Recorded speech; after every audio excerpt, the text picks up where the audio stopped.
السلام علیکم ورحمۃ اللہ۔ پیارے ناظرین، اسلام ایک مکمل ضابطۂ حیات ہے جو میاں بیوی کے تعلقات کے بارے میں بھی بہترین رہنمائی فراہم کرتا ہے۔ ہم بستری سے پہلے بسم اللہ پڑھنا اور یہ دعا پڑھنا مسنون ہے۔ یہ دعا آپ کو سکرین کے اوپر نظر بھی آ رہی ہوگی۔ بسم اللہ اللہم جنبنا الشیطان وجنب الشیطان ما رزقتنا۔ بسم اللہ اللہم جنبنا الشیطان وجنبنا الشیطان ما رزقتنا۔ میاں بیوی کو ایک دوسرے کے ساتھ محبت، نرمی اور حسن سلوک سے پیش آنا چاہیے۔ اسلام باہمی رضامندی، احترام اور حیا کی تعلیم دیتا ہے۔ ہم بستری کے بعد غسل جنابت کرنا ضروری ہے تاکہ نماز اور دیگر عبادات ادا کی جا سکیں۔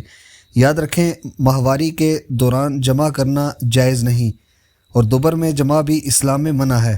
اللہ تعالیٰ تمام میاں بیویوں کے درمیان محبت، رحمت اور برکت عطا فرمائے۔